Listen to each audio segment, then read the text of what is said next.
Please consider supporting us by clicking on the like and subscribe buttons. Your support will be greatly appreciated. We have come over a way with tears that have been watered.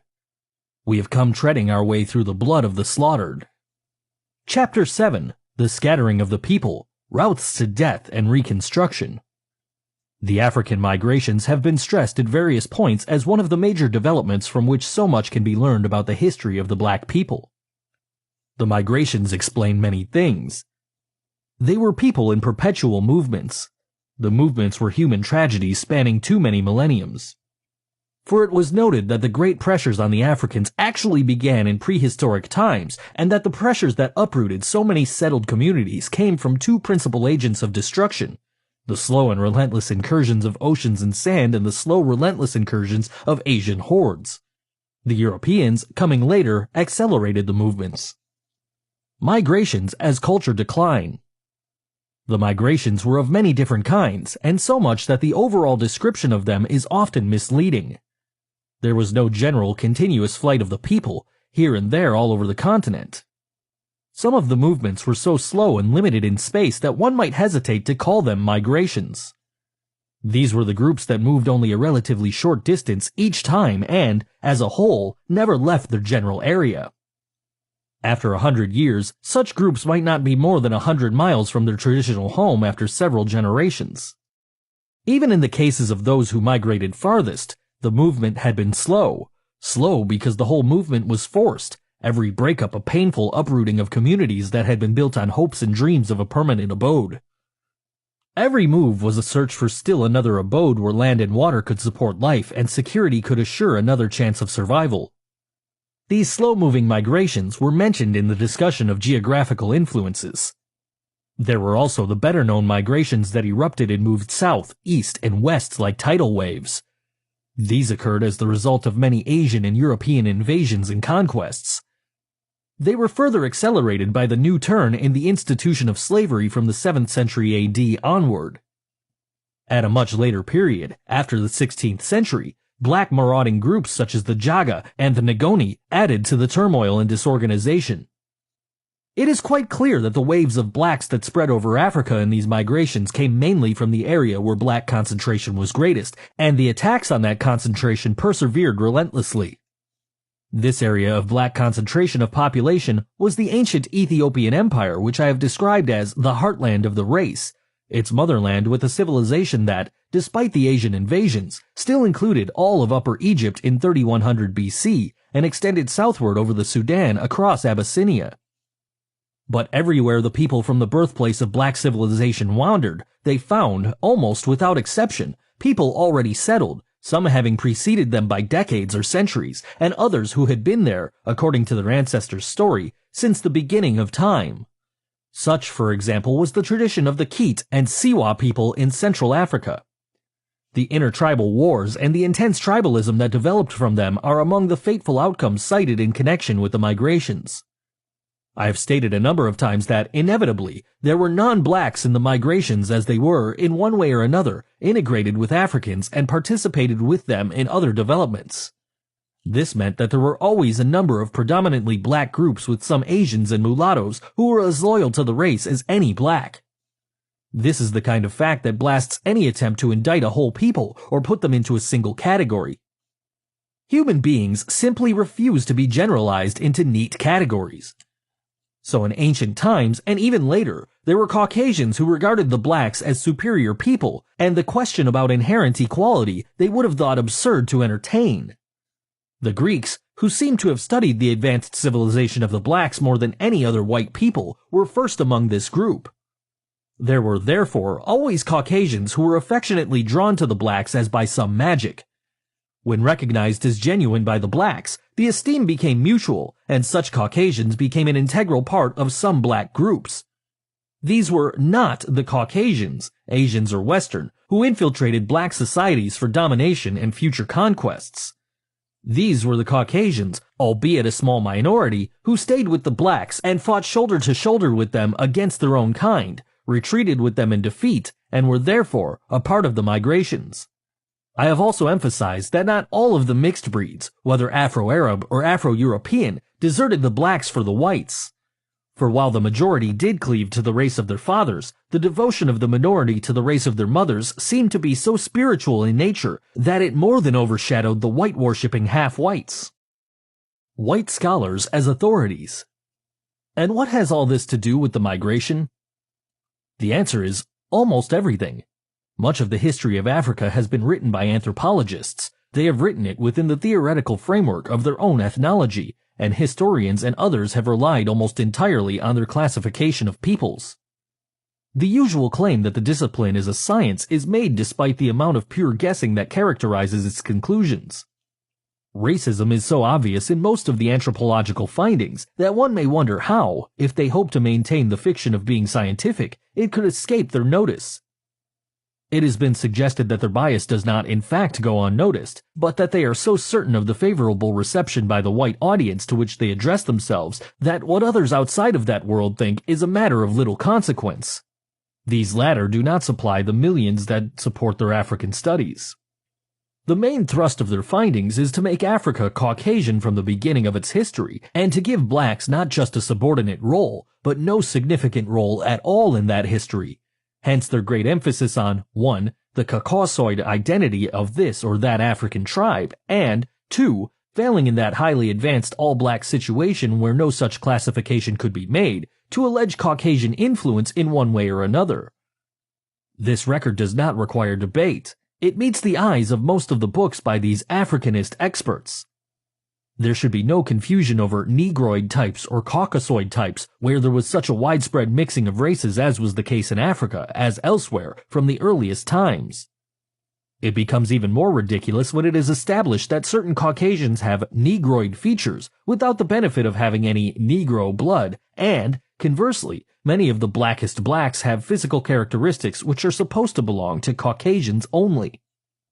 In line with their presumption in taking over the continent and reordering its racial composition, the anthropologists and their historian followers have declared that only the true Negroes, black Africans, are concentrated in West Africa only. With one wave of the magic wand in their all-powerful scientific hand, they have changed the biblical story so that the black race descended from Ham through his son Cush. The plain fact that the land of Cush was ancient Ethiopia itself, and that the Cushites, were blacks was simply ignored. And Cushites were reclassified as Caucasians. The whites and half-whites who were allied with black groups and migrated with them are singled out as the determining elements in whatever the groups achieved, even the planting of crops and irrigation techniques.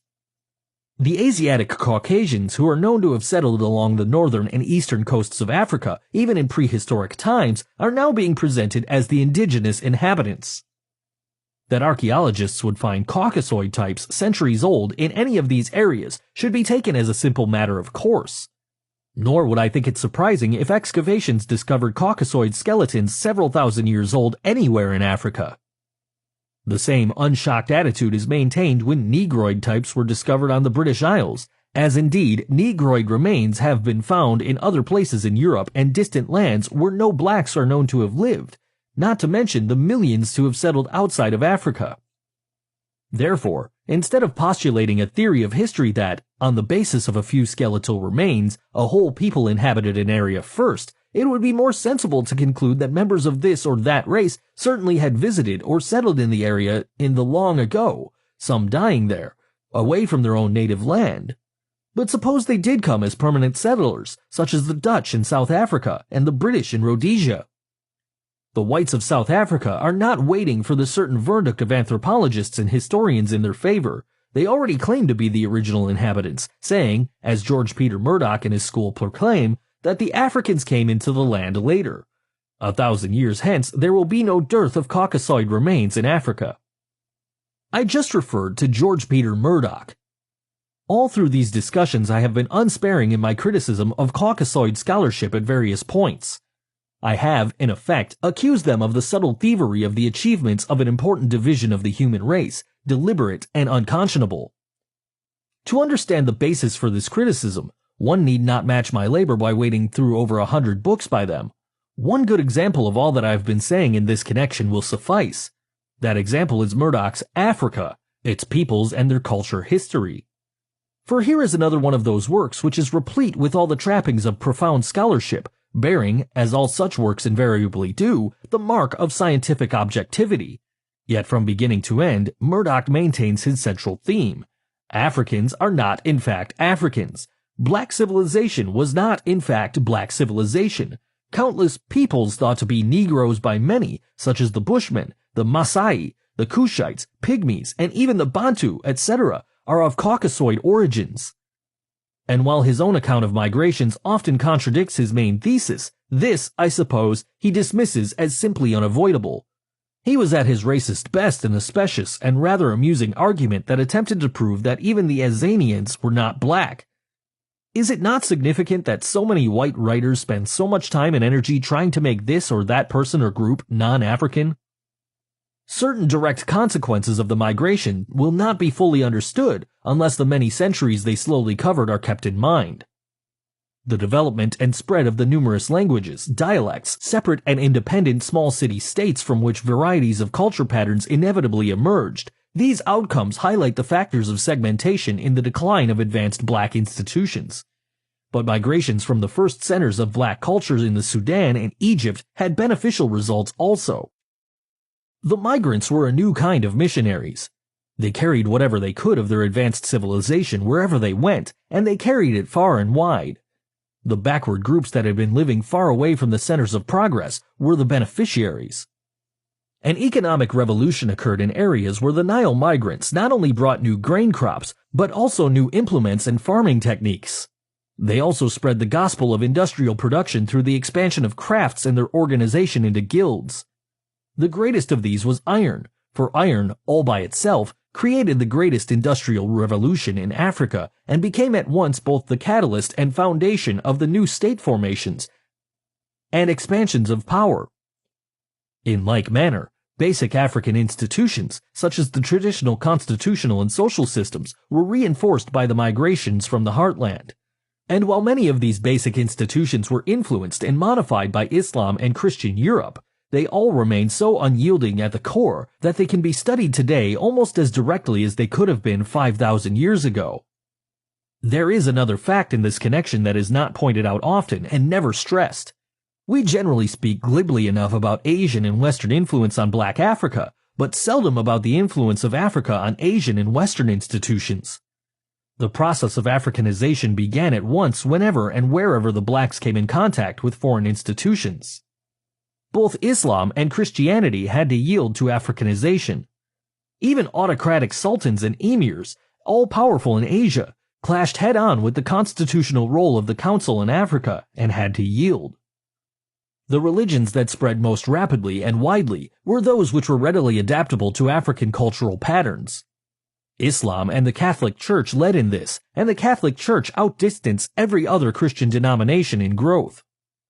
A large volume should be written on the African influence on both Asian and Western civilization, since that influence began in ancient times, was not limited to Caucasians on the African continent, but was carried to other lands by migrating whites who themselves had been Africanized. African values did not die even among the millions of slaves who were transplanted in distant lands.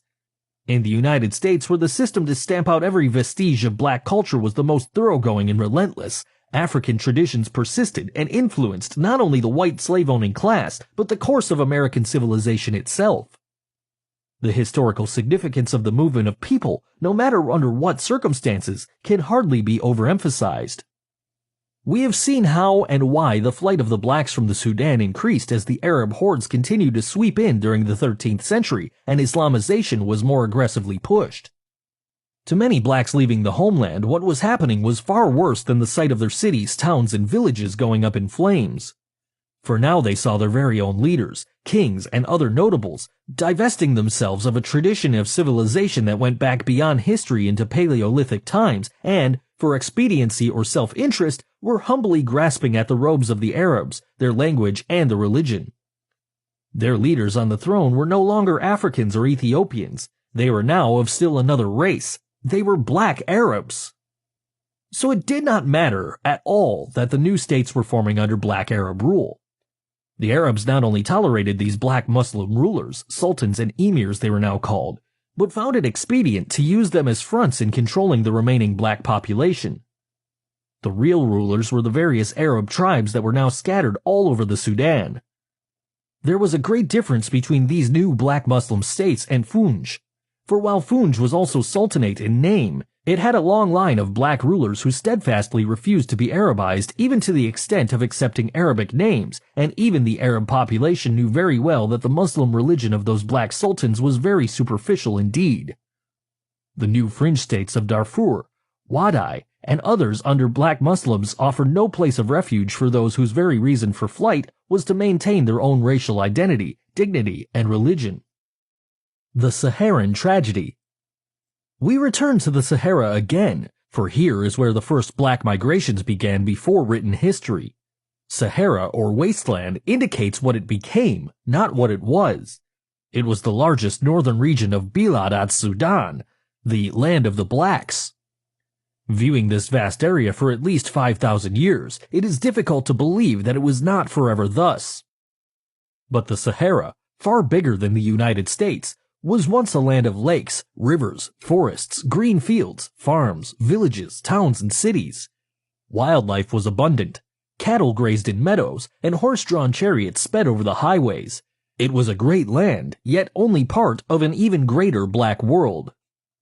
We have already noted that this black African world had been under relentless pressures from the seacoasts by invading whites from the earliest times. Canaanites, Hebrews, Phoenicians, Mongols, Arabs, Berbers, Greeks, Romans, et al. It was also pointed out that it is not without significance that even today, most of the invaders occupy the same areas where they first came in, the seacoasts. For centuries, these whites must have been received with the traditional African hospitality. They were immigrants, settlers, and traders. Many, like the early blacks themselves, were seafaring men. That the blacks were once among the most adventurous of peoples is evidenced not only by the presence of their descendants in many lands and numerous far-flung islands, but also by archaeological remains found in various parts of Europe. It seems clear, therefore, that the whites were not regarded as invaders with ulterior motives, but as co-partners in the further development of world trade. There was no obvious reason to think otherwise. No particular significance was seen in the fact that the whites always massed along the seacoasts and built their own towns and trading post strongholds there. The blacks were also in these same coastal areas. There was a general mixing or amalgamation of the races, also from the earliest times. In this area, the offsprings of blacks and white Berbers and Arabs became known as Moors, Tuaregs, Tipu, and the Fulani. Like Afro-Americans, they were of every conceivable complexion, some of the whitest having Negro blood. The scientists on Africa, however, classify even the dark-skinned in these groups as Caucasoid. It does not appear that any black prophets came forth to warn the trusting African people that over 3 million square miles of their fertile land would be made a vast wasteland by the slowly moving sandstorms from the north, or that, even fleeing, their very lives would likewise be made a vast wasteland by the white storms from the seacoast. The sandstorms at first began their long and relentless rampage over hundreds of miles, but only as previous deforesting and the disappearance of grassland made this easy. The desiccation began far back in time, probably during a period well after Quaternary times began. No one knows how long that awful process of drying up lakes and rivers lasted. What is crystal clear is that during the ensuing migrations, the blacks made their greatest and most tragic error. It was an error to be fraught with the direst historical consequences for the whole black race. Instead of moving en masse to the seacoasts and maintaining the dominant position there, which they could have done easily, they moved en masse toward the interior, first to the remaining oases in the desert, and then into northern and southern Ethiopia, Egypt, and the Sudan, and to the south, central, and western regions. The Berbers, Arabs, and their Afro-Asian offsprings, Moors, Tuaregs, etc., now held firmly the entire northern, northwestern, and eastern seaboard of Africa. This tremendous victory of the white man was not achieved by conquest. It was achieved by default on the part of a race too preoccupied with the immediate present and less with its future, and a race whose centuries of blind trust in the white man passes all understanding.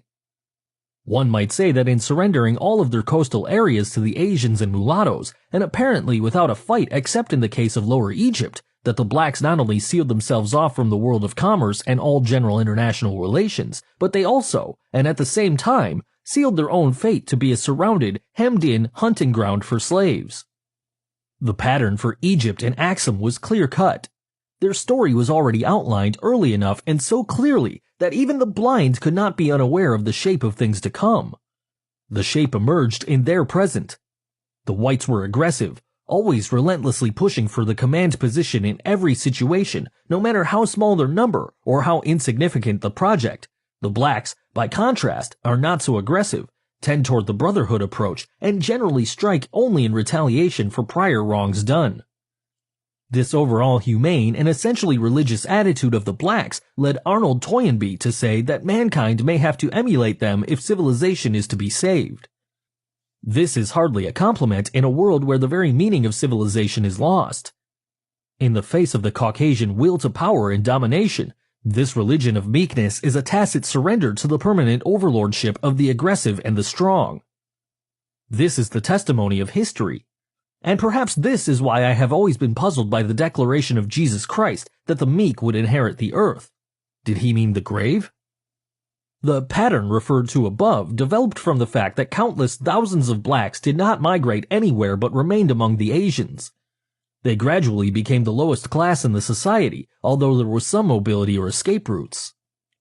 The Berbers and Arabs constituted the upper class and ruling group.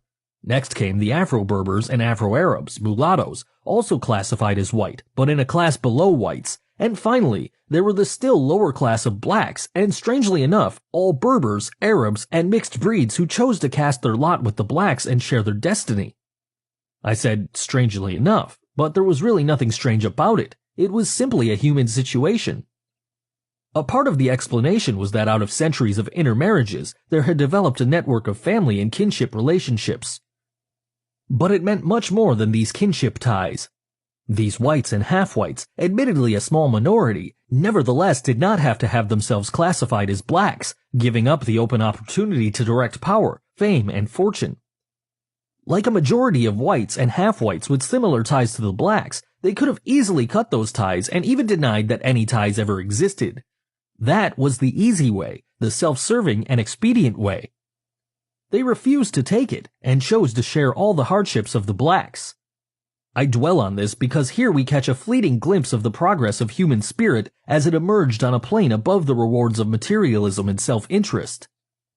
I dwell on it because wherever this small group exists in a world gone mad with greed, there will remain some faint hope for a more humane world in the next 1,000 years. Social and economic mobility came from the circumstances that the blacks made up the strongest contingents of the Berber and Arab armies. Some became commanders, others became chief counselors to sultans. Most males were castrated, however, or removed from possible contact with all females. An equally significant group was the labor force of enslaved blacks. These were highly important because they relieved the white Asians from all labor. The blacks who were skilled craftsmen in various fields fared better since they were generally spared from the whip. The plight of the blacks in white-dominated areas, including their enslavement, would have been different if the masses had not scattered in small groups over the trackless Sahara, the Nile Valley, Ethiopia, and other regions of the continent. The others referred to were the blacks who remained where they were as their once vast and fertile homeland slowly turned into a Sahara or wasteland. Geologists, archaeologists, and other specialists have all advanced various theories to explain the great mystery of the transforming Sahara. We need not retell their interesting story here, for every explanation seems to project still another puzzling question, for me at any rate. For example, just how did the Albion Sea, a vast inland body of water as large as France, disappear in the Sahara? How many cities and towns lie buried under those mountains of sand and rocks? We know that in a given area, all farms, orchards, and even villages could be completely covered over with sand in a matter of weeks. The fierce winds whipped up walls of sand and gravel like mountainous ocean waves. Since this region is over 1,000 miles wide and more than 3,000 miles from east to west, most of the people in the interior must have perished with their villages, farms, lakes, and rivers. The exceptions were those lucky people whose farms and villages escaped inundation by the moving oceans of sand. In these places of refuge, later called oases, the otherwise indiscriminate forces of death and destruction did indeed discriminate. Sometimes high walls of sand began to pile up just before reaching these sites, leaving them safely in the valleys thus formed. These continued to be the centers of life and hope as the years passed on into our own times. And it is not without significance that 2/3 of the Sahara population today is still black. Like their ancestors, they continue to be settled communities of farmers and craftsmen, the kind of communities where civilization itself is born. But also like their ancestors and all other advancing peoples, they were vulnerable to the widely ranging camel-riding Berber and Arab nomads. These tent-dwelling raiders gained absolute control of all the trans-Saharan trade routes. With their kinsmen in control of all the commercial seaports, they had effective control over the economic life of Africa, and therefore Africa itself. The matter of making that control more complete by raiding and enslaving the blacks in scattered oasis communities became relatively easy. Direct contacts with Europe and Asia meant the possession of the latest superior weapons which the blacks were unable to secure: firearms. Ethnology and the migrations. The great story of the Sahara is yet to be told. Archaeology has hardly scratched the surface beneath which a lost civilization lies buried under several thousand feet of sand and rocks. How far westward did the effective rule of the ancient empire extend? How many kingdoms were there, and by what African names were they known? Were the fringe states, such as ancient Ghana, that were found fighting for survival on the edges of the desert, once a part of a vast imperial system? There is some evidence that this may have been the case, but the actual fact remains unknown and speculation becomes an idle pastime. What is known is that the migrations from the Sahara, while heavily concentrated in Upper Egypt and the Eastern Sudan, also spread out over Africa in and through the Western Sudan. I may seem to have overemphasized the ethnic composition of some migrating groups by repeating reference to it, but it is so important that white historians have bypassed it in order to establish a new theory of prehistoric Caucasian occupation of Africa. Have they not found supposedly Caucasoid remains and artifacts in different places? According to this theory, the whites, in their conquest of Africa, were simply returning to their own original homeland. But where now is the homeland of the blacks?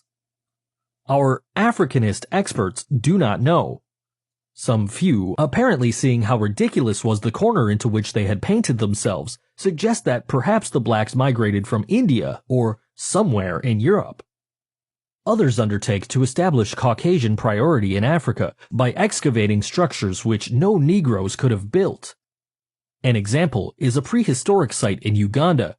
They found what seems to have been a well-built fortification of earthwork, reservoirs, dams for irrigation, trenches, and pit dwellings. All this indicated the mass organization and skills of a superior people, such as the Sidamo, for example. Nowhere in East Africa, the author concludes, are Negro peoples, either Bantu or Nilotic, known to have built structures even remotely comparable to these. This, like 1,000 similar false statements about Africans, requires no answer. The facts now are well known. But let us not miss the central point in all this. The Sidamo people, cited by this anthropologist as the probable builders of those structures, are themselves black Africans, as black and as African as are the anthropologists' Bantu and Nilotic groups. I have lived among all three groups. Some of the people in each group are of mixed blood as a simple matter of course, just as American blacks are mixed.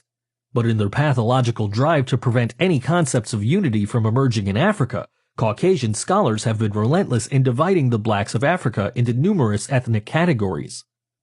This grand strategy was designed to make each group feel unique, special, and hostile to all other groups. The development of different languages in the scattered and isolated societies was the most favorable situation for the division of blacks and the furtherance of hostility among them. None of this was evil deliberately designed. The writing of the history, or rather non-history, of non-Caucasians from a Caucasian viewpoint was a development of relatively recent times. It followed logically from the 19th century theories of social evolution. Racism, the natural byproduct, now had a scientific basis, and as such became an integral part of education itself. This is why Western anthropologists have played the dominant role in shaping African history, which, from their viewpoint, was the study of primitive peoples. The migrations, as we have seen, served their purpose well. The imperialists with the pen. The picture becomes clear, however, when we know that the black migrations were not always all black. Some of these were Afro-Asians, some had a few white Asians, other groups were entirely Afro-Berber or Afro-Arab. These often tended to form an independent ethnic group, keeping to themselves. There were also some groups of Berbers and later Arabs who migrated from the Sahara to favorable locations in the interior. So as stated above, since we are here considering the earliest migrations from the Sahara, to find Caucasoid remains in any part of Africa today is really without any particular significance. Such finds obviously do not justify the conclusions reached by many writers. But these experts on Africa are not ignorant of the essential facts and outcomes of migrations. This is certainly true of those who have studied the dispersions and the mixing of peoples over the millenniums. They know, but there is apparently a deeply felt need, an urgent and almost desperate compulsion to justify the power position of the white world over the non-white peoples. That white power is so all-encompassing that the task of Western scholarship, in particular, is easy enough. First of all, they are not only supported by the almost limitless wealth amassed from the exploited peoples of the earth, but they also still control, directly or indirectly, the economic life of every black state today. This is equally true of numerous non-African countries, still poor and begging, while their wealth is being drained off to the already rich countries. Secondly, they control world education and science. Scholarship, supported by millions of dollars, far from being independent and objective, has generally served its masters well, becoming arrogant and overbearing in the process. Their most powerful weapon is a single word: science. Having successfully raised science far above religion in the faith of people generally, they may now present almost any proposition or conclusion as scientific and gain wide acceptance. The age has passed when men listened with reverence when it was declared, "Thus saith the Lord." Now one simply has to say, "According to science," or "Most scholars are agreed," etc. Finally, the universities spearheaded the final economic triumph of the West over the rest of the world. Science pushed the partnership of big corporate wealth and big government into existing fields of inventions and discoveries. Weapons of universal destruction actually outdistanced the technology of time and space. Who, then, could question white supremacy? Who dared to challenge viewpoints held by scholars with this awesome array of power behind them? Certainly nothing coming from the blacks required any serious consideration. The mind transplant had been most successful as an operation on the blacks. Having lost the honor of full manhood that comes only from the pride of racial worth and identity, the black man's mind generally operates favorably towards his white enemies and negatively toward himself and his kind. No one knows this better than the whites. They have, therefore, had a free and unchallenged hand in reordering the land of the blacks as they saw fit, classifying and naming people, places, and things just as they pleased. The blacks were non-persons or nobodies in their own land. From one end of the continent to the other, black youth saw great monuments and statues of Europeans only, European and Arab names for African roads, hills, lakes, towns, and cities. One youngster, whose ancestors had migrated from the north centuries ago, stood gazing at a statue of Cecil Rhodes.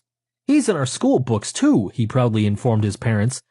That smile left as he asked, "But why are our great men forgotten? We never hear about them." As none could answer, there was silence. This particular group belonged to a family that was 2,000 miles from the known original home. This refers to the place that oral tradition declares to be the original home. But we know that the place of origin, often given in the oral record, means the place where the group lived for so many generations that previous home sites during these long drawn-out migrations had been forgotten. What they had forgotten, however, was less tragic than their ignorance of some of the well-known facts of their more recent history as a people.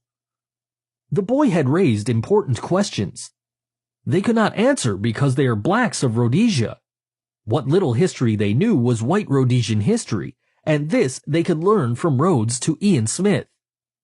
They did not know that they had been living for generations in the center of what was once one of the greatest black empires in Africa, nor had they ever heard of the great African leader of that empire, Emperor Mutata.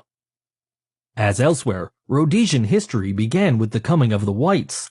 All before that is unknown history. To the caves, to the swamps.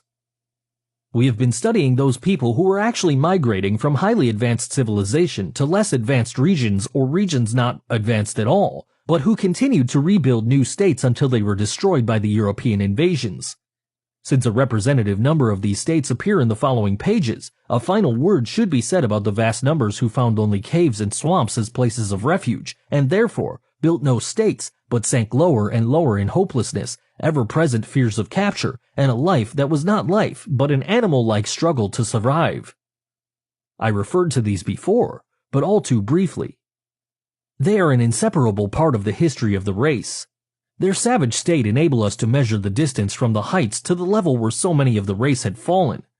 It also may be the bold recognition on our part that serves as a guidelight on the road back to greatness. Call them savages if that pleases you, but these were the blacks in retreat before the slave hunters. These were the blacks who had to choose between enslavement for life and that of all of their descendants and freedom. They did not hesitate. They chose freedom even though it meant the loss of civilization, a civilization which they had, in fact, already lost. To be slaves of Arabs, Europeans, or Americans simply meant becoming the economic foundation of their civilization and the steady destruction of the civilization of the blacks. So, all hail to the black savages, these noble ancestors who chose both freedom and death in preference to white enslavement. Freedom and death. Once the paths they made in flight could be followed for days by their bloody footprints in the sand. The wind-blown sand had easily covered these up. Later travelers and slave hunters could determine the various routes of flight by the skeletons found here and there, fallen statues left by those who could not make it on. They were generally disjointed and scattered. Sometimes it was a bony arm protruding from the windswept sands, a leg over there, or a skull seeming to smile, peace at last. The bones of over thousands who died in flight were never seen. They lay buried forever under the tons of sand and rocks that moved over much of the regions. Masses of blacks found security in hills that were made inaccessible to both Arabs and Europeans. Such were blacks who isolated themselves in the strongholds of the Nuba Hills. They were never conquered, throwing back all invading army units that attempted subjugation and enslavement. Westerners point to their primitive state, to their nude and half-nude bodies. To the somewhat twisted Western mind, nakedness in public is indicative of the savage. The twisted mind becomes more evident when the same people do not find it necessary to explain the universality of white nudist colonies or naked bodies, not to mention sexual intercourse on public stages and screens. Reference to the Noba people, of course, is simply to give still another example of a people who had to make the grim choice between freedom and slavery, and chose freedom even when that choice meant isolation and inevitably retrogression.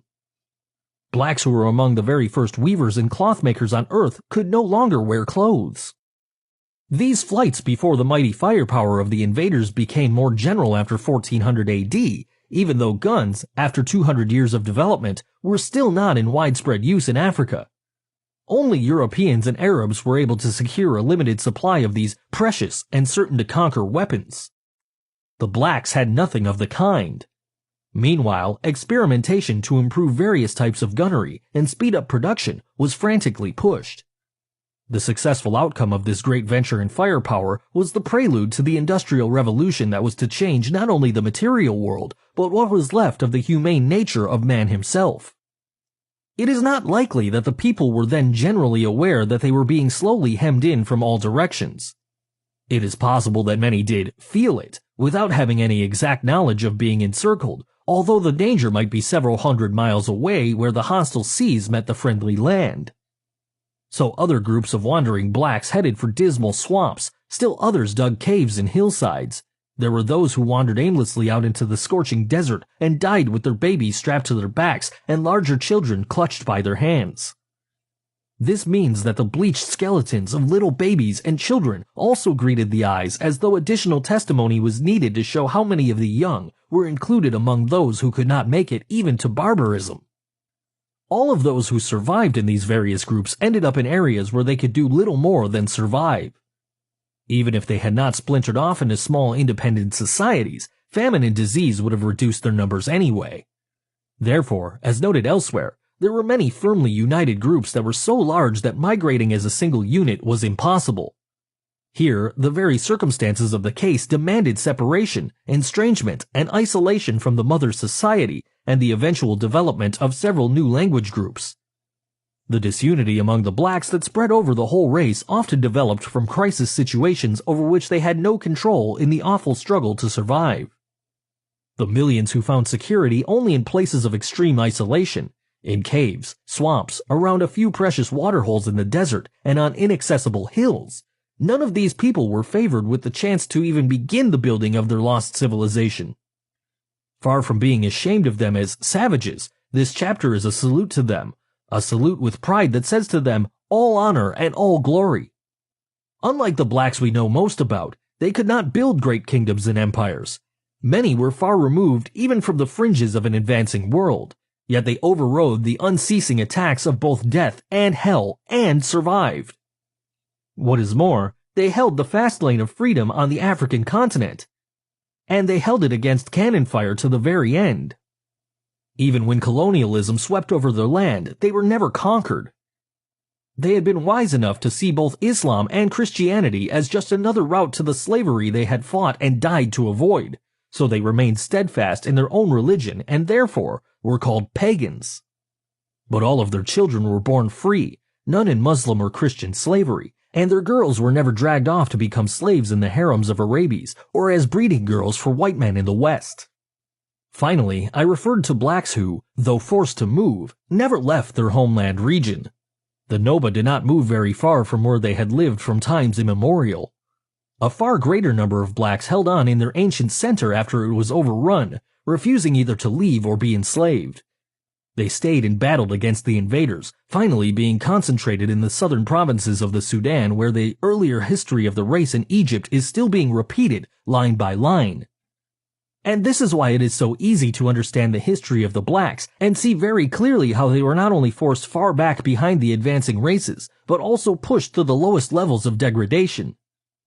For that history is still being made today, covertly and openly, for all the world to see.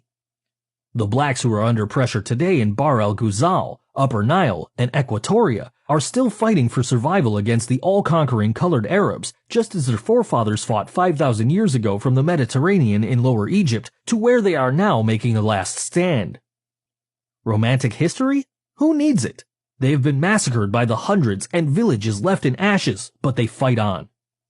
This all-black region is kept isolated and cut off from the developments and all of the higher levels of life seen in the Arab-dominated Sudan. So these southern Sudanese remain, even in 1973, both primitive and pagan, just as their brothers elsewhere had to remain under similar circumstances. It was still the hunting ground for slaves. The blacks had to remain sharply alert at all times, for the modern slave traffic is covert, subtle, and often highly sophisticated. There are no outright raids. The slave agents may appear as employment officers seeking workers, or representatives of school offering free training for nurses, teachers, and various trades. I was told when I was working in this area that these tactics were successful for a long time because of the extreme poverty and the desperate need for jobs. The fighting that has been going on constantly for 15 years has caused the same kind of migrations as most of those already described. Thousands have been migrating into any country that allows them to enter. Even in this modern age, many will never see those left behind again. They will scatter and settle among other people wherever they can. They will become lost in the merger, while their brothers and sisters stay behind and carry on the ancient tradition of fighting on against overwhelming odds as long as they can stand. In this study, you must have noticed that the past and present are joined. We study our past for the express purpose of learning what things made the race great in the past, what explains subsequent failures and weakness, and what, in the light of that history, we can do now if we have the will. This is what the study of history should mean for African people in particular. This chapter on the migrations, for example, tells us much that is even alarmingly crucial. But how many of us care to grapple with its real significance? Who asks why is it that the black world, forever uptight over South Africa and Rhodesia, has remained silent about the 15 years of the slaughter of blacks in the Sudan? I asked 4 leaders of the resistance if the southern provinces had ever appealed to the Organization of African Unity for help. We have been begging them ever since it started, was the unanimous reply. Not for arms, but just to use its influence to stop the burning of our villages and the massacre of our people. But you see, the white and brown Arabs actually control the policies of the OAU. For us, that means that they still control the blacks of Africa. Meanwhile, migrants still wander as of old. For them, freedom and independence are yet to come to Africa. Please consider supporting us by clicking on the like and subscribe buttons. Your support will be greatly appreciated.